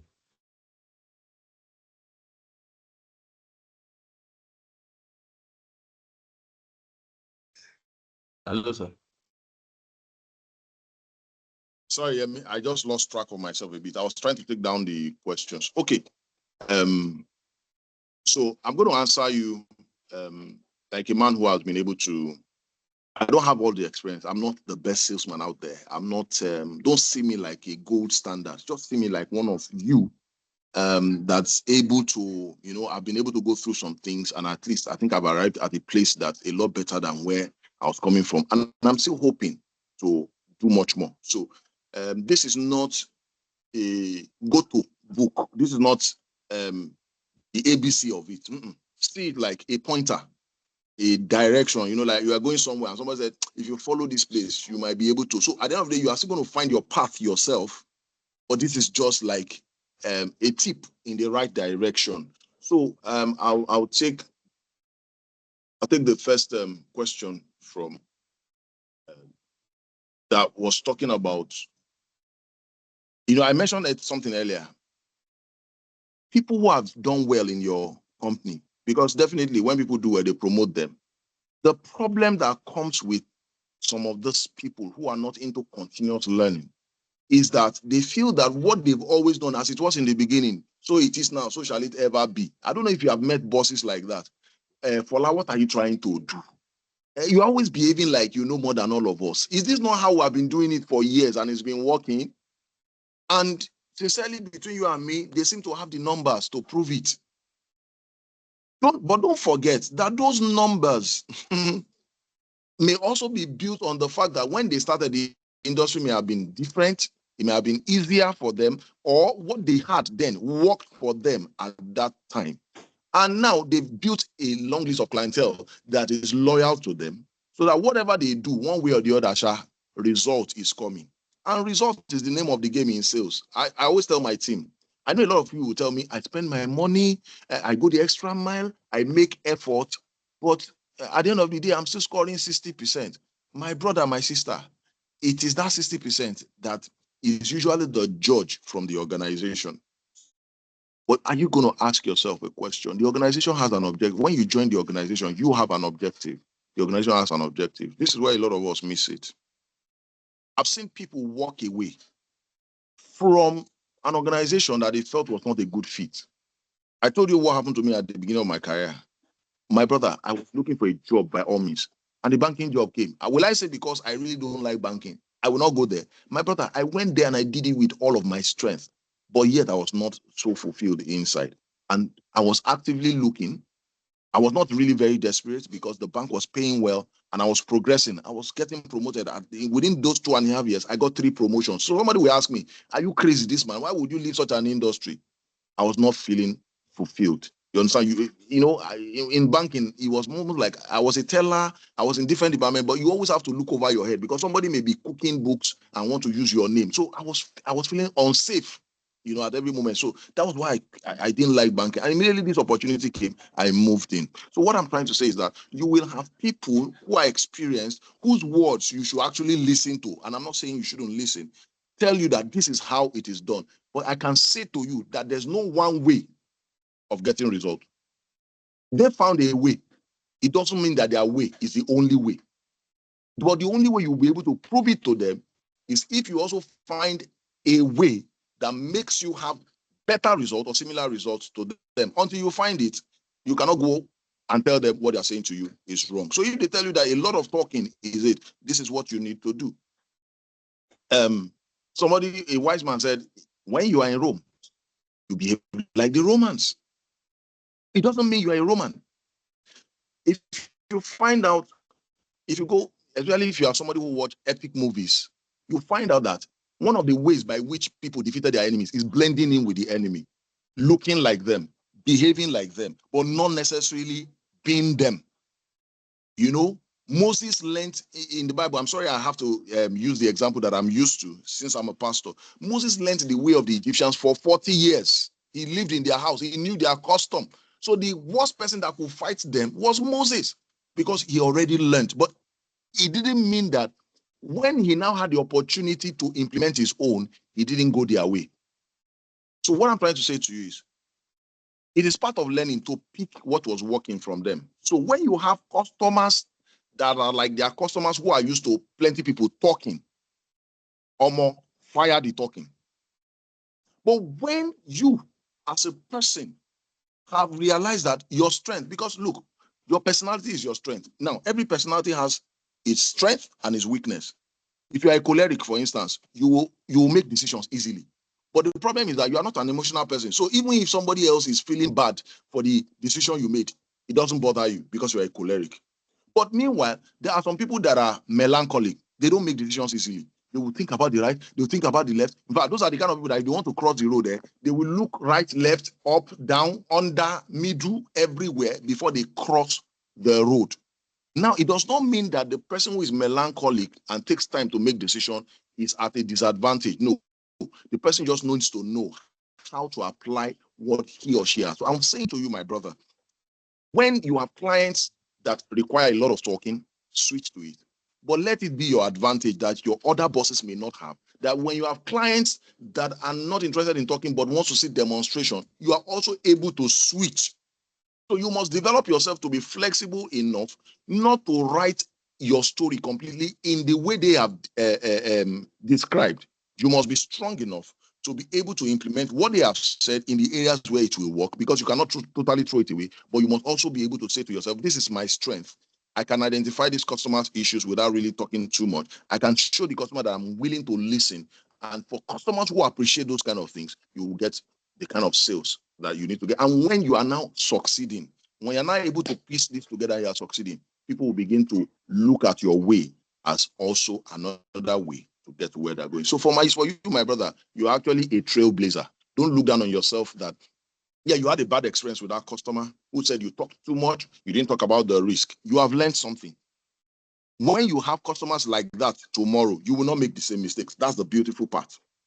Now, if you didn't learn any lesson at all, that's why I would say it was a total tragedy. But you learned, which means that when you see such a man tomorrow, you know that you need to focus more on the risk. You begin to understand what is his risk nature, what is this kind of person. You understand. You realize that you need to spend more time with such a man and talk less and listen more. I don't know if that answered your question in any way for the first question. So for the second question, there's an information that you are not permitted to share and you feel that it's important for you to use it to gain an advantage. Now, there's a reason why your company must have said it's restricted. There's a reason why your company must say it's sensitive. There are people out there that are trying to take advantage of others. I can tell you, if you share restricted information without covering yourself, and all of that, it can actually come back to bite you. So I totally understand that. But at the same time, you feel like somebody is tying rope on your leg and asking you to run 100 meters because what you have in your hands is something you feel that can help you get what you need. This is how you find the balance. It's very simple. I'll give you an example. I will use where I am. I don't know if you can hear me. Is everybody still hearing me? Yes, clearly, sir. You're Yes. All right, good. In telecoms, when you are resigning, I'm telling you now, you will have to sign an undertaking that you will not share their trade secret with another organization for another 10 years. Because you know why? What we offer is very generic. They sell SIM card, I sell SIM card. They sell recharge, I sell recharge. The only difference is in our branding. The only difference is in our costing and our product and the way we package the product. So it's a homogeneous. We're selling something homogeneous. So it's very easy to transfer ideas and whatever. And that's why the company says, if we see anything that looks like it, we will sue you. Now, how do I go about being able to use that information without necessarily divulging it from my own end of it? You have, thank God for technology. Do you understand? You can find online blogs, information. You see, you can find anything online now. Any information that can be similar to what they say you should not share in your company, but it's out there, you can always send it to the customer. Madam, Oga, I was going through this and I saw this thing that can benefit you. Now, it's restrictive to your own company, but the way it will be mentioned online, it will be generic. Nobody will say you said anything about your company. So you are basically doing what your company said you should not do, but you are not doing it in such a way that they can penalize you for it. Because for whatever information your company says, let me give you an example. Now somebody they write code and now somebody they decode them. Do you understand? So you have to be wise. You have to have the wisdom. So when you find out why is the company asking you not to divulge this information, when you look at all the pitfalls, all the issues that can surround it. Let me give you an example. That there was a woman who came to us and said, I bought a line for this my boyfriend. You know all these sugar mommies now. But the guy is no longer with me. I want to retrieve the line. It's my line. I'm the one that recharges it. But the name of the person on the line is the guy. So that kind of information, we can't give it to the woman. But for those of us that are sharp guys who knew the guy, there was a way to go around the information and still get that woman the information she wanted, and she was still able to claim the line back. I'm not going to be giving you all of those information, but what I'm just trying to say is that you must find a way to go around what the company has said. And I'll give you an example. Go and find generic information that relates to that thing that is not specific to your company. That way they can hold you to it. But as long as you know that it will be beneficial to you, that's when you should use it. And it starts with, first of all, asking yourself, why is my company saying don't share it? Go and understand it first. When you understand why the company is saying don't share it, don't do this, you understand why, then you know why, where you try to hold it so that it doesn't come back to bite you, and you protect yourself before divulging such information. But salesmen, whatever asset, whatever they have that can get them the result is what they use, as long as it is legal. So don't be restricted by that. Instead, walk around it. It may mean some additional hours of learning. It may mean hearing from this person, hearing from that person. It may even mean going to a lawyer. Okay, see this information, see this information. What's the implication? So in that way, as you are learning, you are applying some of those things, and then you are able to see where you can use this one or use that one. That's my response to that question. Thank you. I don't know if I was able to satisfy any of the people who asked the question. But if they want to engage with me further on it, please, we can do that after the webinar. All right, sir. Thank you. There's a question in the chat box. Sorry, we are going to just take extra 3 minutes to answer this question. I think this is a critical one from Usman Aziz. He said, "Thank you, sir. I have been working as a contract staff for a company for years. When there is a vacancy, they employed person from outside. How should I handle this, sir? I have worked well. Even my line manager commend my effort." So, over to you, So sir. Thank you, sir. this person is saying that as a contract staff, usually when there are opportunities, I didn't get that part, but when there are opportunities, they rather go outside and take somebody else and not rather engage you. Is that what it's saying? Yes, sir. Yes, sir. Okay. This is what I will tell you. There's something called working hard. And there's something called being seen to be working hard. I didn't understand it initially too when I started my career, and people were telling me, you need to, for me, from the very beginning of my life, I always liked to be at the background, the unheard voice, the one that is putting it together for people to enjoy the accolades and the honor on the stage while I'm at the back, putting it all together for them. I'll tell you a story of two men who used to play the organ. Initially, the organ that we play in church used to be played by two people. Somebody will be pressing the keys and somebody will be behind, making sure that the sound comes out. So at every place where these two men were playing the organ, the guy that was always on the keyboard, the keys, was the only one everybody was seeing and praising. And the guy that was making the sound, nobody recognized him. And the other guy said, okay, sure, this guy is enjoying it. Let's go to the next one. So the other man, when he got to this one, he started playing, but the guy refused to pump what he needs to pump at the back that will bring sound. The man pressed, not lie. He said, tell them about me too. And until they started to give him his own accolades too, that was when, I'm saying that you need to be seen to be working, not just working. You've said that you on your own says you're working well. The question is, have you had time to sit down with your bosses? That's why I talked from the very beginning, I mentioned relationships. You have to have a very good relationship with those that are above. You must have a relationship with people that are on your level. You must have a relationship with the people that are below. What is missing? What are they not saying to you? My brother, my sister, I have been in this case before. There was a time I missed promotion for close to 8 years, even for the period I was in AKT with my God. In fact, it was more than 8 years. What changed? Senior management, when they visit my location, I started spending more time with them, and they began to notice me. Fola, so you are this good with Excel. You are good with PowerPoint. You are good with these things. That was what changed it for me. I'm telling you the truth here tonight. No, I didn't know that you were good. Do this for me. Do that for me. It was a lot of work for me, but my name began, to resonate with them. If people that are in decision-making positions can't remember your name offhand, your opportunities may be limited in that place. I'm telling you the truth. I'm not saying you have to do something bad for you to be able to move forward. I'm saying that sometimes promotion comes when your boss says you are working, not when you say you're working. That's number one. Number two, if you have found out from the organization, you have looked at the history, you have asked questions, that's how they treat people who work hard. That many times they ignore people that are working hard. There's always nepotism. There's this, it's a culture.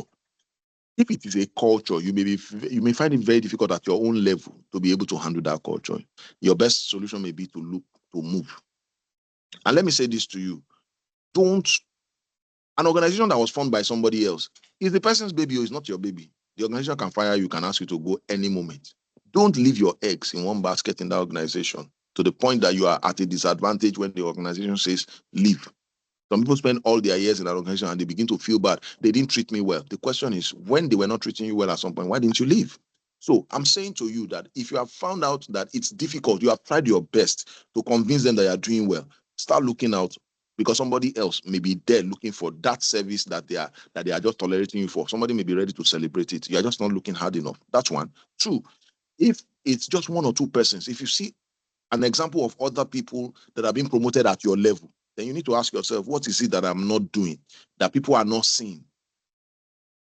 If people cannot see you, if you don't have visibility, it's a big problem. No matter what you carry, if it is not visible, it's an issue. And visibility means decision makers need to see that what you are offering is really what they want. So you need to put your stuff out there, and it comes with relationship with people. The right relationship, please, I'm emphasizing on that. I'm not saying you have to get into the wrong relationship to get it, but you must create a relationship with the people at the top so that when they want to, we want to fill this position. Ogasa, this lady, this guy can feel it. He has worked with me before. I can vouch for him. That's how it works. Thank you. Thank you, sir. The speaker. Sorry, Mr. Yemi. Where he has talked to, I just want to make just one point. Yes, Can sir. I go ahead?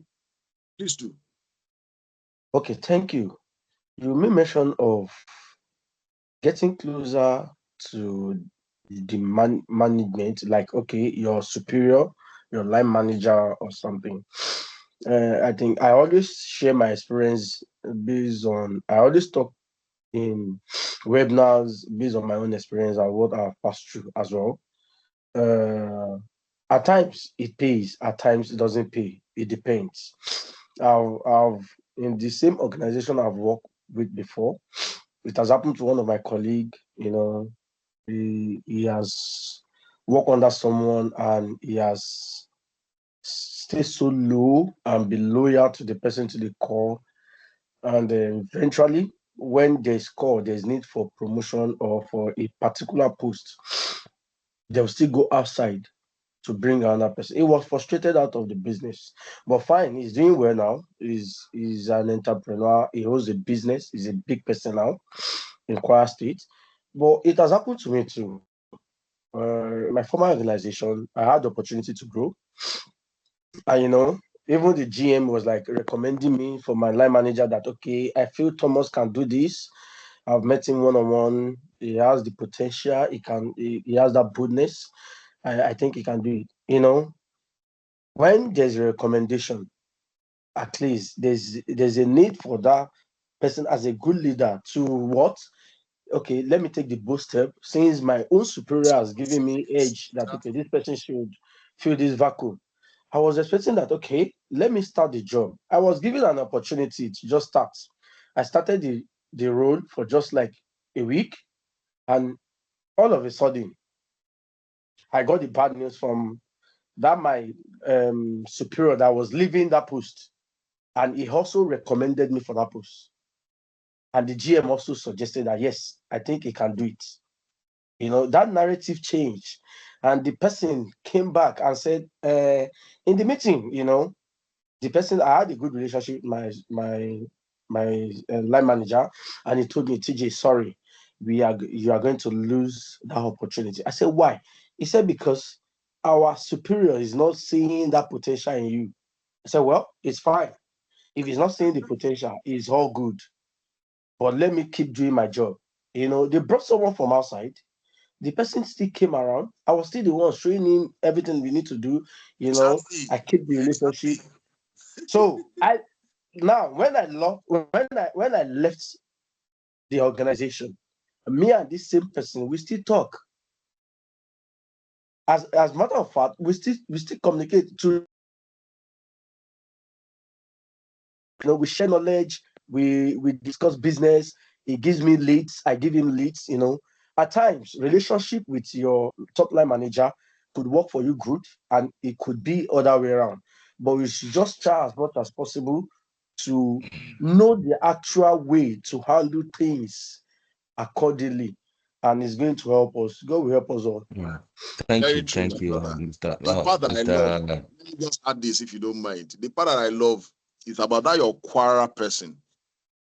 The frustration from that organization made him take the bold step to become an entrepreneur. Sometimes the disappointment you meet up with, especially in an organization created by somebody else, is a pointer that you should go and do your own. I'm not saying it's easy to do, but I'm saying that sometimes that's God's way of saying, guy, oh yeah, it's time for you to do your own thing. Yeah, thanks. All right. Well, let me just add to that a little bit from my own perception. There are instances, right? I've been in some management decisions, environment. You know, there's what we call push and pull, and it's one of those models that we have in corporate organizations, right?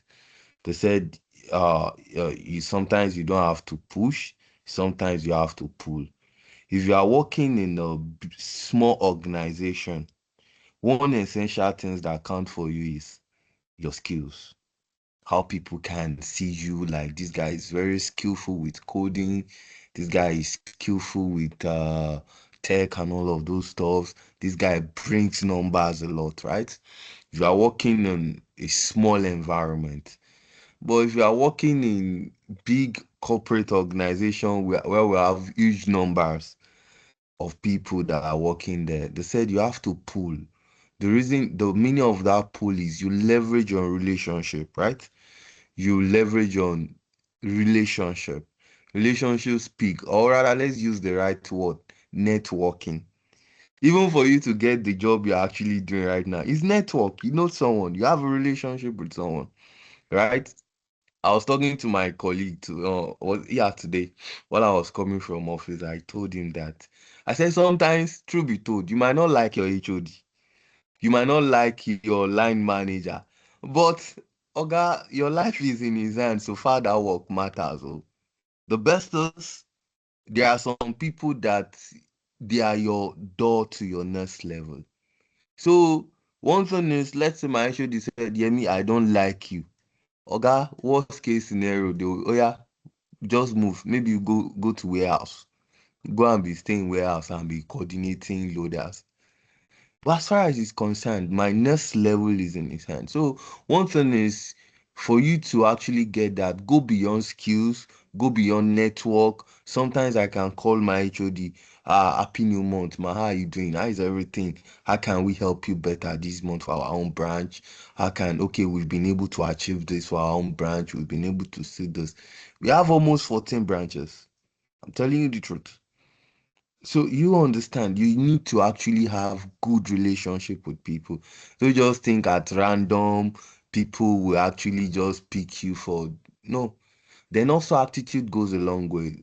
This week, Thursday and Friday, we have a senior leadership retreat, and I was talking to one of the regional business heads. So he had to send a mail for one of his guys to be on a program.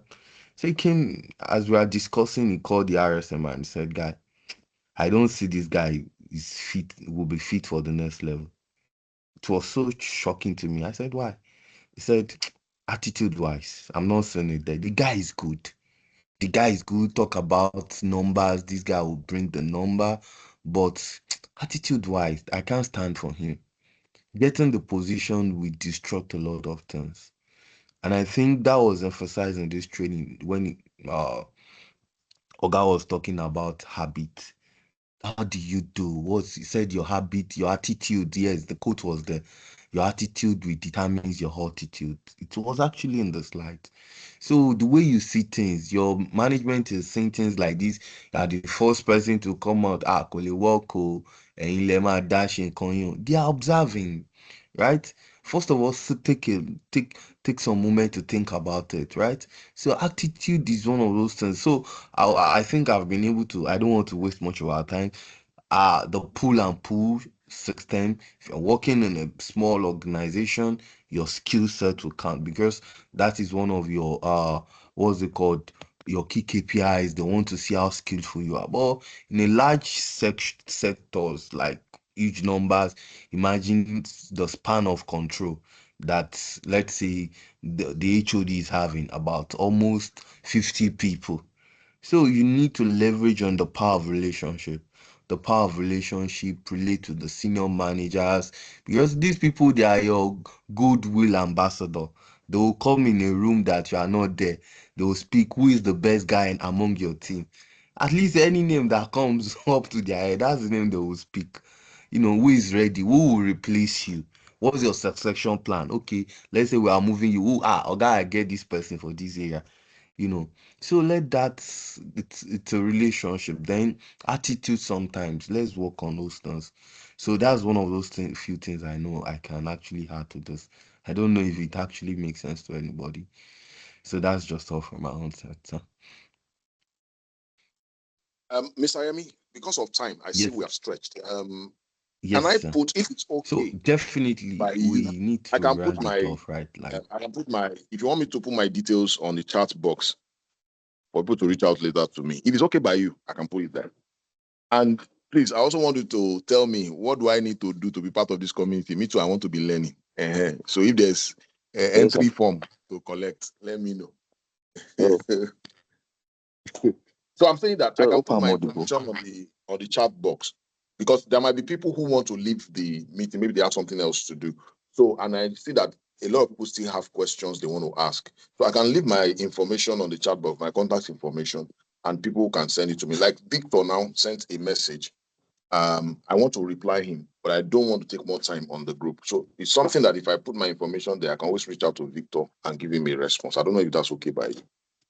yeah, it's fine, it's fine. Thank you very much. Thank you so much. Mr. Victor, I think he has been raising up his hand. Can we just take him one last time? Let's do this a Fine. favor. No, it's all right by me. Thank you so much. I don't even have any question, but I just want to thank Mr. Adefolaju that for the wonderful job tonight. Thank you so much, my Oga. Really, you have been a very good boss since ever we worked together, 2013 to 2015 in Ekiti, sir. So we learned a lot from you. Then, even tonight, we still see the positive impact also. So I just want to appreciate you, sir. A good boss indeed. Thank you so much, sir. Thank you so much. Thank you, man. Thank you, sir. I'm humbled. Thank you so much. Thank you. So, All right. Mr. Victor Chituru, I hope I called that well. I put my number on the group. I have seen your question. I would if this group, if we're still on the team page, apart from sending to Mr. Victor, I will still put it on the team page for everybody to pick up lessons from. Thank you. All right. So, lastly, you are not on says capability hub. Well, you are missing a lot of goodies. Their work offers. You know, you tend to get a lot of work offers and um informations, updates about FMCG companies, right? So if you are not there, you are missing. But however, if you don't miss so much. So I've shared the WhatsApp link to join the group to you right now. So you can click on the WhatsApp link to join the group. This is high time to say our vote of thanks. I just need two people to actually help us to in just few words.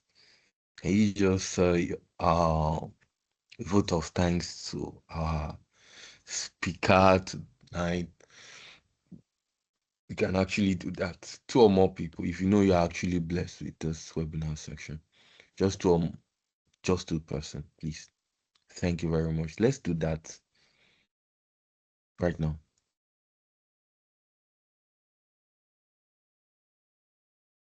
Anybody?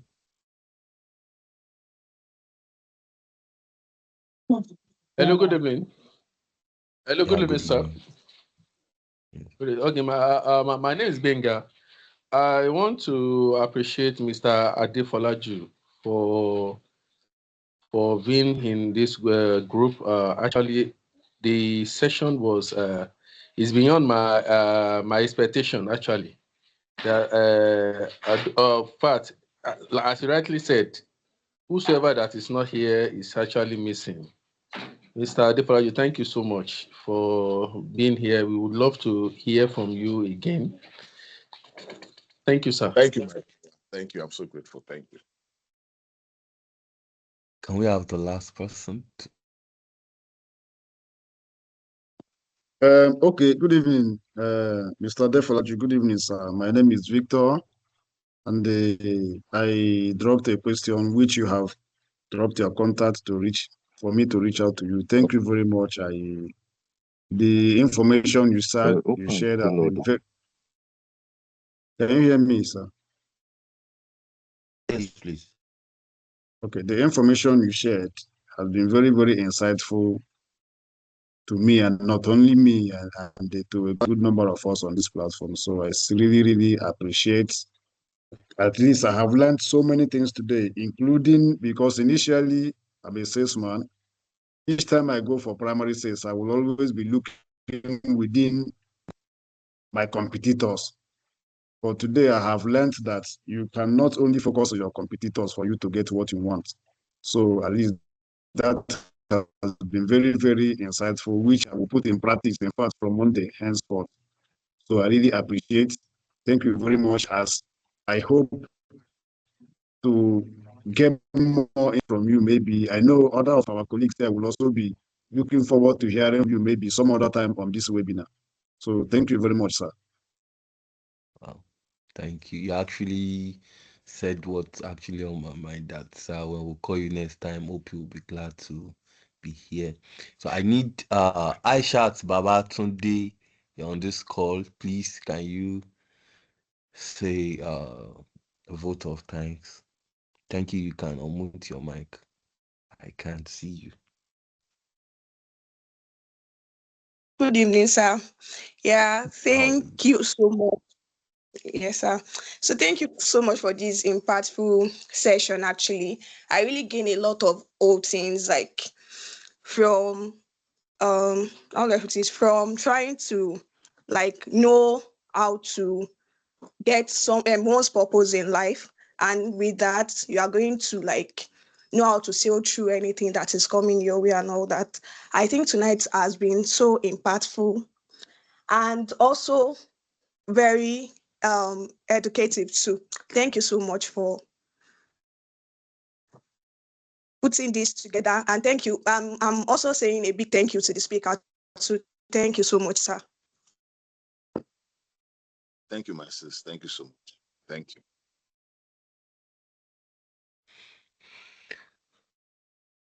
Thank you very much. Thank you, everyone. So finally, sir, we are so grateful on behalf of the Sales Capability Hub. We are very, very grateful. Just like I said, we are a community that is actually growing. Our number is still small. At least we are over 250 plus members. So on this note, sir, thank you very much. We can't thank you enough. We can't thank you enough. I'm saying the truth. We can't thank you enough. This worth a millions to us. So thanks a ton, sir. And I pray may the good God bless you. May you go forward in life. I can't pray for you, actually. That's the truth.